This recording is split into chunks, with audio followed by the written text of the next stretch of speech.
स्वागत है आपका हमारे चैनल पर। नवरात्रि का पावन पर्व खत्म होने वाला है और 9 दिनों तक माँ दुर्गा के भक्ति में डूबे रहने के बाद अब समय है पूजा के समापन का।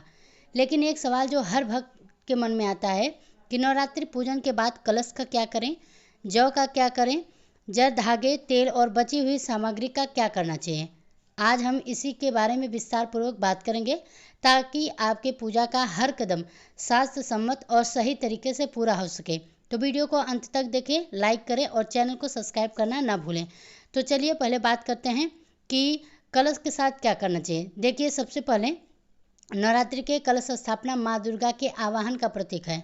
9वें दिन यानी कि 10वें दिन या 9वें दिन यानी विजयादशमी पर कलश का विसर्जन करना चाहिए। लेकिन विसर्जन का मतलब यह नहीं है कि इसे कहीं फेंक दें। शास्त्रों के अनुसार कलश में रखा हुआ जल बहुत ही पवित्र माना जाता है। इसे आप घर के मंदिर में छिड़क सकते हैं या तुलसी के पौधे में डाल सकते हैं। इससे घर में सकारात्मक ऊर्जा बनी रहती है। कलश में रखे सिक्के या आभूषण को निकालकर साफ करें और अपनी तिजोरी में या पूजा स्थान पर रख दें। यह धन और समृद्धि का प्रतीक है। अब बचे हुए कलश को, जो आमतौर पर तांबे या मिट्टी का होता है, उसे साफ करके अगले साल के लिए संभाल कर रखें। अगर मिट्टी का कलश है और आप इसे दोबारा इस्तेमाल नहीं करना चाहते हैं तो आप इसे किसी नदी या तालाब में विसर्जित कर सकते हैं। लेकिन ध्यान रखें कि यह पर्यावरण को नुकसान न पहुंचाए। अब बात करते हैं कि जौ की। नवरात्रि में कलश के ऊपर जो जौ बोया जाता है, जो माँ की कृपा और प्रकृति की उर्वरता का प्रतीक है। 9 दिनों तक ये जो हरे भरे अंकुर के रूप में बढ़ते हैं, पूजा खत्म होने के बाद इन जौ को फेंकना नहीं चाहिए। एक तरीका यह है कि इन्हें किसी गमले या बगीचे में डाल दें जहाँ ये पौधे के रूप में बढ़ सकें। इससे प्रकृति के प्रति आपका सम्मान भी दिखता है। दूसरा तरीका यह है कि इन जौ को किसी भी बहते हुए पानी में प्रवाहित कर दें, जैसे नदी या नाले में, लेकिन इसे साफ सुथरे तरीके से करें। कुछ लोग इन जौ को गाय को भी खिलाते हैं, जो बहुत ही शुभ माना जाता है। ऐसा करने से माँ अन्नपूर्णा प्रसन्न होती हैं और घर में कभी भी धन की कमी नहीं होती है। तो आप अपनी सुविधा और श्रद्धा के अनुसार इनमें से कोई भी एक तरीका चुन सकते हैं।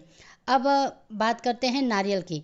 देखिए, जब कलश के ऊपर जो नारियल रखा जाता है, माँ दुर्गा का आशीर्वाद के लिए होता है। पूजा के बाद इसे फोड़कर इसका प्रसाद परिवार में बांटना चाहिए। नारियल का पानी पी सकते हैं और गरी को काटकर खा सकते हैं। अगर आप इसे खाना नहीं चाहते हैं तो किसी मंदिर में दान कर सकते हैं या किसी भी ज़रूरतमंद को दे सकते हैं। नारियल की जटा को जलाकर राख बना सकते हैं, जिसे तिलक के रूप में आप इस्तेमाल कर सकते हैं। यह बहुत ही पवित्र माना जाता है। ध्यान रखिएगा कि नारियल को कूड़े में न फेंकें, क्योंकि यह पूजा का हिस्सा रहा है और इसका सम्मान करना हमारा कर्तव्य है। अब आइए बात करते हैं कि नवरात्रि में पूजा के दौरान कलश पर बांधा धागा को क्या करना चाहिए। देखिए, जिसे कि मौली या रक्षा सूत्र भी कहते हैं, बहुत ही महत्वपूर्ण होता है। पूजा खत्म होने के बाद इस धागे को आप अपने हाथ में या कलाई पर बांध सकते हैं। यह माँ की सुरक्षा का प्रतीक है।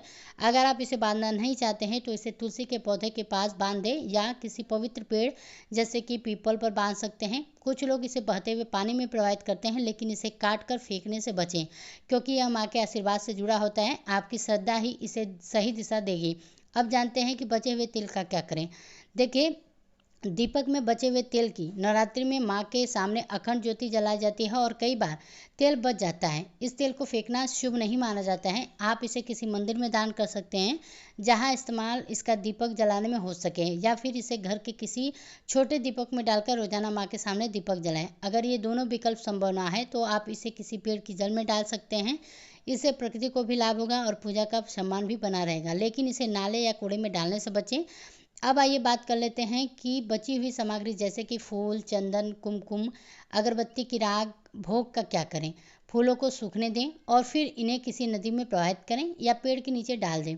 चंदन और कुमकुम को आप अपनी अगली पूजा के लिए संभाल कर रख सकते हैं। इसे तिलक के रूप में इस्तेमाल कर सकते हैं। अगरबत्ती को राख को पौधों में डाल सकते हैं या एक तरह की खाद का काम करती है। भोग जैसे कि हलवा पूरी, फल को पहले परिवार में बांटें। जो बच जाए उसे गाय, चिड़ियों को या किसी ज़रूरतमंद को दे दें। पूजा की हर चीज़ में माँ की शक्ति होती है, इसलिए इसे बर्बाद ना करें। हर सामग्री का सही उपयोग करें ताकि आपके भक्ति का फल आपको मिल सके। तो दोस्तों, यह थी नवरात्रि पूजन के बाद कलश और उसकी सामग्री के साथ क्या करना चाहिए, इसकी पूरी जानकारी। उम्मीद करती हूँ कि यह जानकारी आपके लिए उपयोगी रहा होगा। माँ दुर्गा आप सभी पर अपनी कृपा बनाए रखें। अगर आपको यह वीडियो पसंद आए तो लाइक करें, अपने दोस्तों और परिवार के साथ शेयर करें और हमारे चैनल को सब्सक्राइब करना ना भूलें।